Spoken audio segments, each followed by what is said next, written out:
Hi, everybody. It's Mrs. Roper. I am back to share with you the next chapter, chapter 2, in Runaway Ralph. Before I get started, it is important for all of us to know that I am making this recording with the permission of HarperCollins Children's Books. Now that we know that, I can continue on. Chapter 2, The Open Road. Too excited to hide under the grandfather clock where he could watch television, Ralph spent the day beside his motorcycle under the television set, watching life in the lobby and waiting for night to come. Luggage was set down with a thump. Guests complained that there were not enough towels in their rooms, and when the guests had gone, the desk clerk said to Matt, What do they think this is? The Waldorf?" Ralph listened as the manager of the hotel spoke sharply to the housekeeper about the cigarette ashes on the carpet. The housekeeper spoke even more sharply to the maid, who ran the vacuum cleaner so carelessly that Ralph was not even frightened. He was too busy thinking of the night that lay ahead. When the boy called Garf clumped across the lobby in his new cowboy boots on his way to Happy Acres Camp, Ralph longed to follow him out the front door and down the steps. Late in the afternoon, new guests straggled into the hotel. Some looked at the shabby furniture and dusty deer heads and left. Others, too tired from driving to look further, stayed. When the television set was turned on, Ralph polished the chrome on his motorcycle with his paws. When the set was silent, he napped, too excited to sleep soundly. At last, the bugle in the distance played its slow, sad notes, and old Matt left the front door open as he went out on the porch to look at the stars. The moment had come. Ralph snapped his crash helmet in place. He grasped the handlebars and pushed his motorcycle out from its hiding place, avoiding the attention of the night clerk by guiding it along the edge of the baseboard to the front door. On the porch, he mounted and with a vigorous rode across the cracked concrete to Matt's feet at the top of the steps. "Hi," said Ralph, who was able to talk to animals and to any human being who loved speed and motorcycles and who understood that the only way to make a miniature motorcycle go was to make a sputtering noise that sounded like a big motorcycle. "Why, hello there, young fellow," said Matt. "Just where do you think you're going?" "I'm running away," said Ralph, "on my motorcycle." "You don't say," exclaimed Matt. "Yes, I've had enough of this place," said Ralph. "I'm going someplace where I can be free."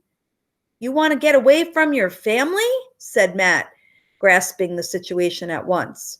"You want to be independent." "That's right," said Ralph. "I'm tired of being bossed around by my mother and Uncle Lester. I'm fed up with my pesky little brothers and sisters and cousins.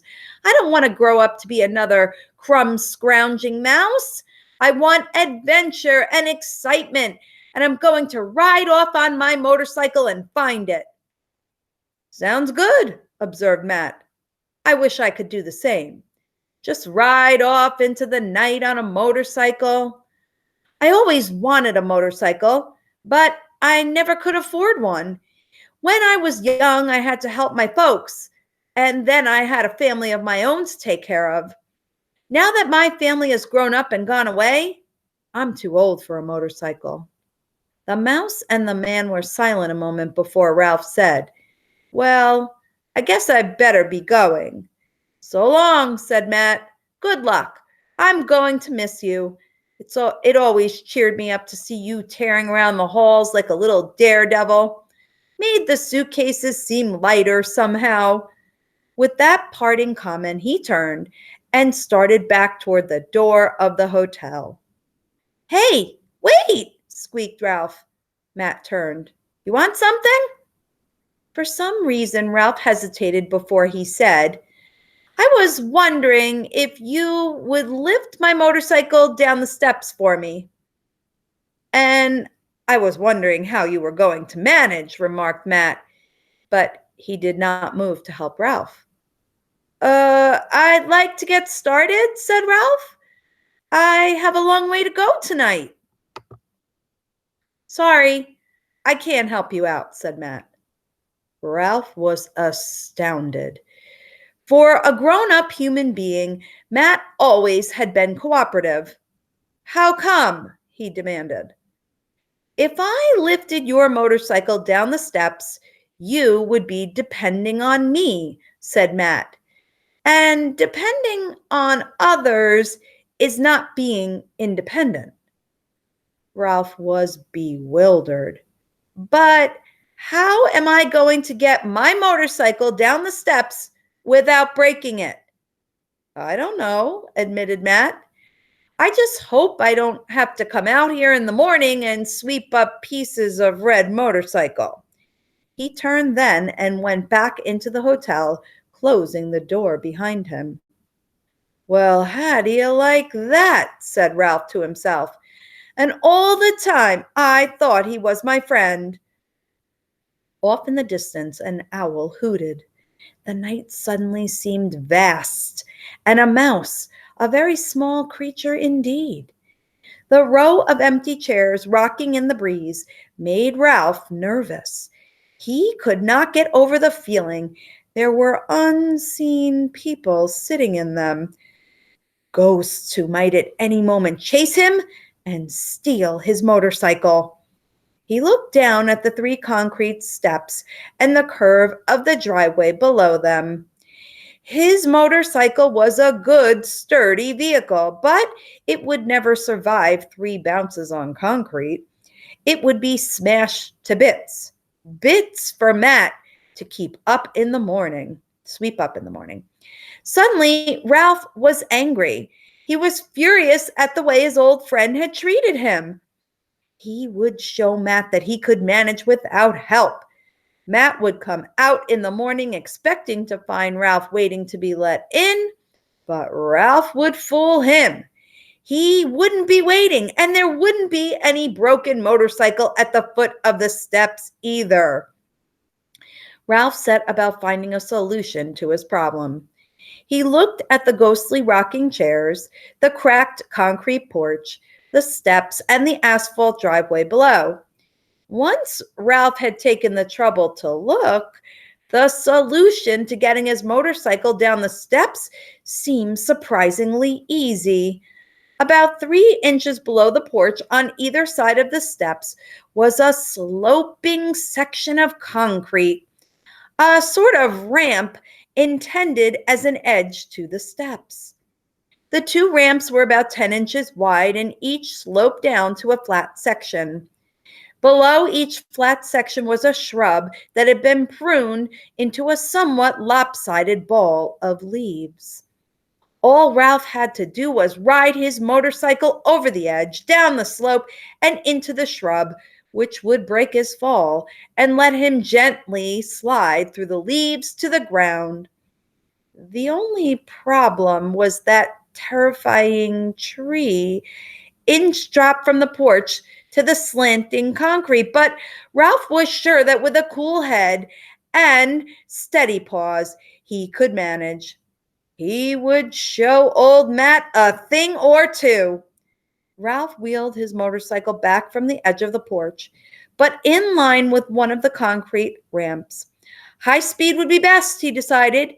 Speed fast enough to carry him over the edge without wobbling so that he would land on the ramp on both wheels.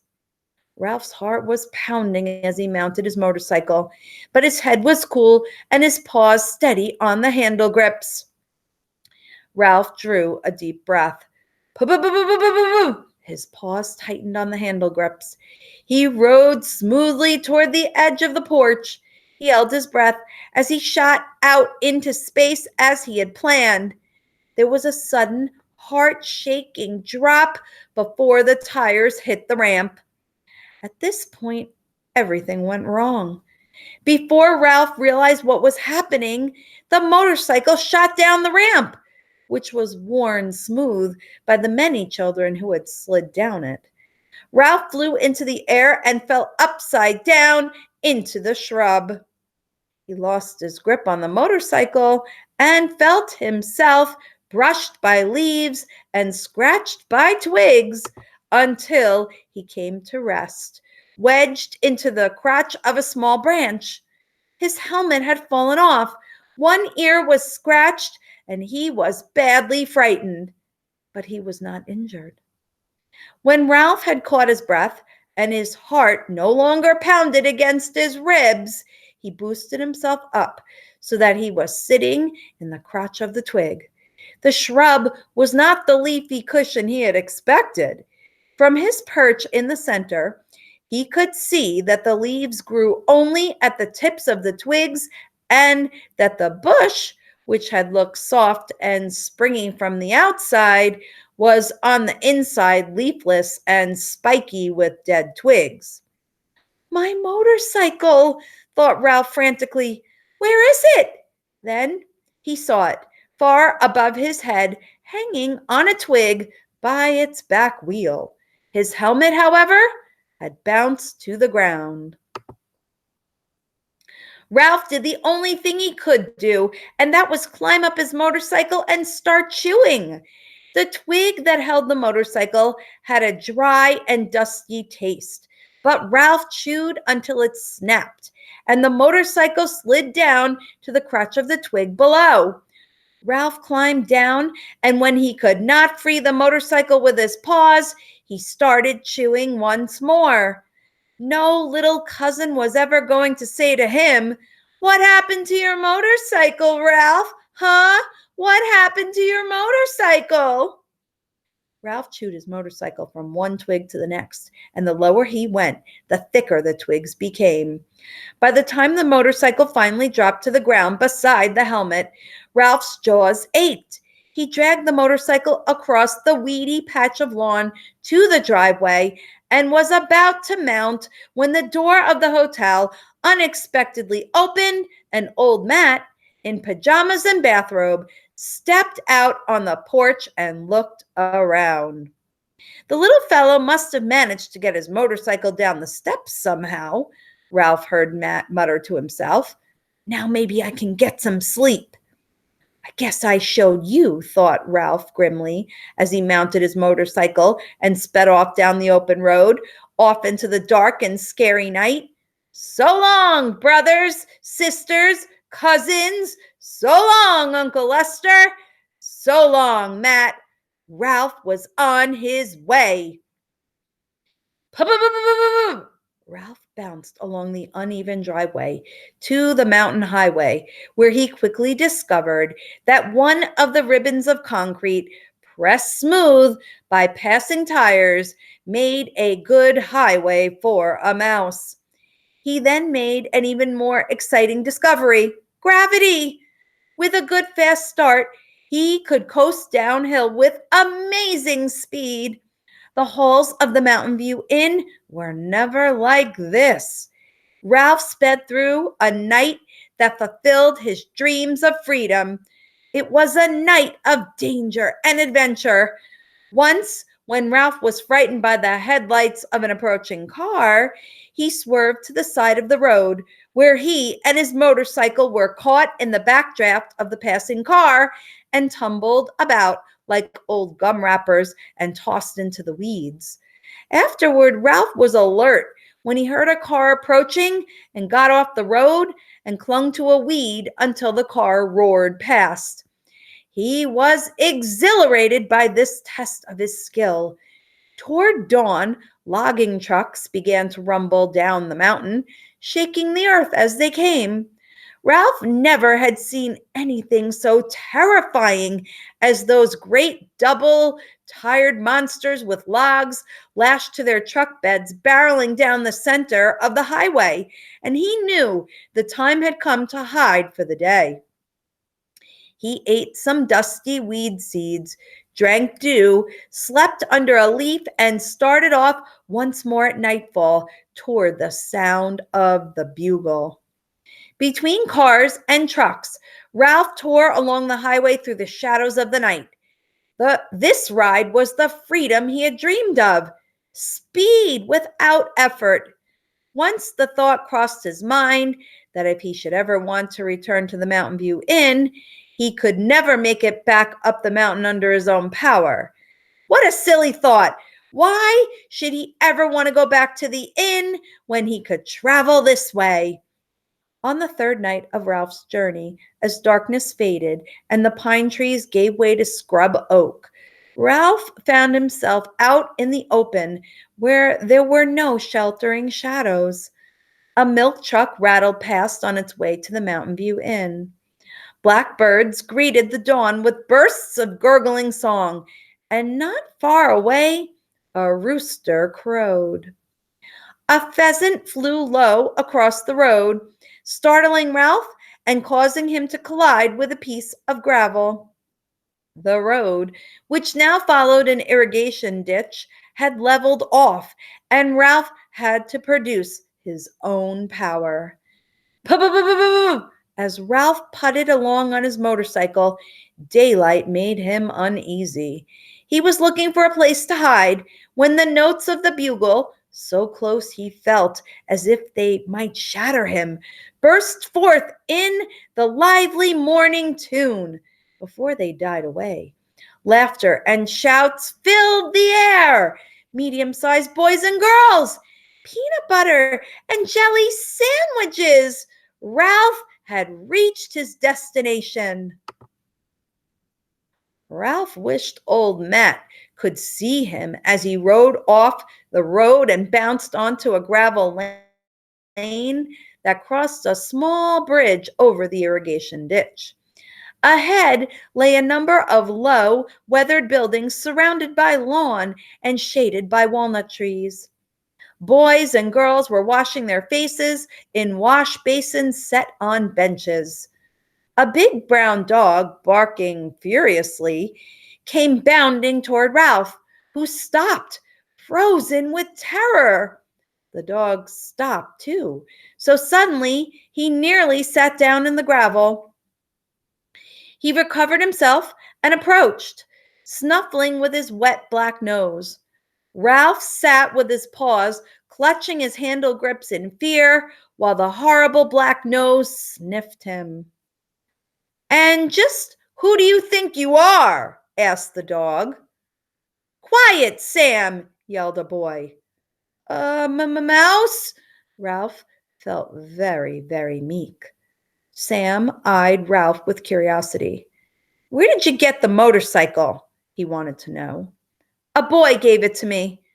Ralph was beginning to feel slightly braver, but only slightly. "That big dog could gobble a mouse in one gulp, but not if I hang on to my motorcycle," thought Ralph, feeling that his courage had not deserted him entirely. A dog would not eat a motorcycle. "No kidding," said Sam. "A mouse-sized motorcycle. Where did you come from?" "The Mountain View Inn." "That run-down place?" said Sam. "I'm not surprised the mice are deserting it. Where are you going?" "Well, here, I guess," said Ralph. "I followed the sound of the bugle. I wanted to be near medium-sized children and peanut butter and jelly sandwiches." "Sorry," said Sam. "You can't come in here. I'm the watchdog of Happy Acres Camp, and it's my job to protect the camp." Come on," said Ralph, who was beginning to see that Sam was not really a ferocious dog. "I'm just a mouse." Sam looked uncomfortable. Obviously, he was a dog that liked to please everyone. "I would let you in if I could, but my orders are to keep out anyone who doesn't belong here." Ralph hunched down on his motorcycle. "Please, I'm just a teeny little brown mouse. Nobody would even notice me." Sam's honest brown face looked worried. No, he said at last, I can't let you in. I have my orders from Aunt Jill and Uncle Steve in the camp office. They are in charge here. I've had a long, hard trip, said Ralph. I'm tired and I'm hungry. Sam looked so worried that Ralph pressed his advantage. You know boys like mice. They would be glad to have me. Sam looked back toward a white building under the walnut trees. Then he looked down at Ralph. I tell you, I can't do it, he said. If I let you come in, I'd be breaking my orders. I'm already in trouble because a car came along in the middle of the night and dumped a box of kittens. It got away before I could rouse anybody. Kittens? Squeaked Ralph in horror. I have the worst time with kittens. Sam's voice was gloomy. People are always dumping kittens here because they know girls will beg their parents to let them take them home. Very many kittens? Asked Ralph, who was feeling nervous once more. Too many, said Sam. We already had 3 kittens that belonged here, and the other night 6 more were dumped. And once they're here, I'm not allowed to chase them. I tell you, it isn't fair. If there's one thing I can't stand, it's kittens. Silly little things with no sense of responsibility. Sam's troubles made Ralph feel cocky once more. If you're a watchdog, watch me, he said, and taking a deep breath, he shot between Sam's legs and out the other side before the surprised dog could turn around. Ralph swerved around a green walnut lying on the ground and into a patch of weeds beside a nearby building. Come back here, barked Sam. You aren't supposed to do that. He began to snuffle around in the weeds. Ralph had not expected to be snuffled for. He had thought that once he was inside the camp, Sam would give up. Sam growled and moved his nose around in the weeds like a doggy vacuum cleaner. Unable to ride, Ralph pushed his motorcycle farther back into the weeds. The wet black nose parted the stalks, but Ralph was saved by a gopher hole. He dragged his motorcycle into its shelter. Oh, no, you don't, growled Sam, and began to dig with his powerful front paws. Dirt began to fly. Pulling his motorcycle after him, Ralph waded farther back through the loose dirt into the gopher hole. Faster went the paws. Hey, everybody! Sam's after a gopher, a boy yelled, and Ralph could feel feet pounding on the ground overhead. Go get him, Sam, urged another boy. Sick 'em, Sam, everyone seemed to be saying at once. You're being mean to the gopher, protested a girl. Several girls' voices began to yell. Go, gopher, go! Faster and faster flew the paws with their strong toenails. Sam was panting now. Ralph pushed farther and farther back into the gopher run until a disagreeable voice ahead of him said, And where do you think you're going? Eek, squeaked Ralph face to face with the owner of the gopher run. He hastily pushed his motorcycle, which he had been pulling, ahead of him for protection. Beat it, said the gopher, squinting at Ralph. I don't dig this tunnel for mice. The digging paws were coming closer. Attaboy, Sam, shouted the boys. Go, gopher, go, shouted the girls. Even the gopher looked uneasy. Please, pleaded Ralph, save me from that beast. The gopher was more interested in saving himself. Already he was beginning to move farther down the run. You can stay until that dog stops digging and no longer, he said, and fled off into the network of tunnels. Not far away, a bell clanged. Breakfast! Chow time! Yelled the boys, and the feet that went pounding off in the direction of the bell shook the ground overhead. The paws stopped churning, but overhead Ralph could hear the sound of panting. Sam poked his fearsome snout into the gopher hole for one last sniff before he too trotted off for breakfast. Phew! Gasped Ralph, leaning against his motorcycle. He had pictured camp as a place where boys would bring him peanut butter and jelly sandwiches, not this dark and dusty tunnel inhabited by a grouchy gopher.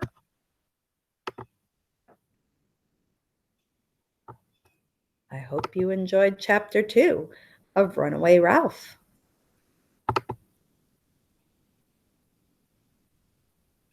Tune in for our next chapter.